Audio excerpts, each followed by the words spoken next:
বিসমিল্লাহির রহমানির রহিম। আসসালামু আলাইকুম।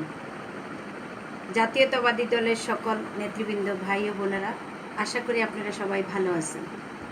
দেশে এবং দেশের বাহিরে আমার দলীয় বিত্তবান ভাই বোনদের কাছে আমার একটি অনুরোধ, যারা এই সরকারের আমলে জেল, জুলুম, গুম, হত্যার শিকার হয়েছেন, তাদের জন্য, তাদের পরিবারের জন্য আপনাদের যার যার সামর্থ্য অনুযায়ী পবিত্র মাহে রমজান মাসে ও আসন্ন ঈদুল ফিতরে আপনারা সবাই এই পরিবারগুলোকে সহযোগিতার হাত বাড়িয়ে দেবেন এবং বড় বড় নেতাদের পিছনে যা খরচ করবেন তার কিছু অংশ অন্তত এই পরিবারগুলোর জন্য আপনারা ব্যয় করবেন।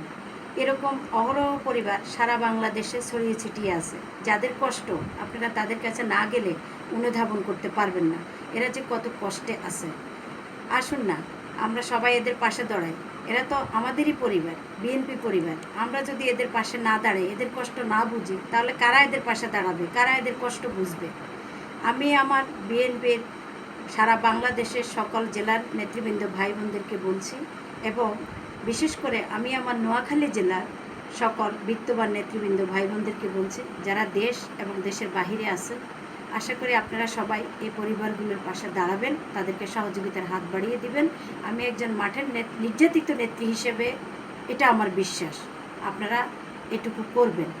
আসুন না, আমরা বিএনপি পরিবার সবাই মিলে একসাথে ঈদের খুশি ভাগাভাগি করে নিই এবং এই পরিবারগুলোর ভিতরে আস্থা ফিরিয়ে আনি, যেন এরা বুঝতে পারে বিএনপি পরিবার এদের পাশে আছে, এই দল তাদেরকে ভুলে নেয়, এই দলের প্রতি তাদের আস্থা ফিরে আসবে, এটা আমি বিশ্বাস করি।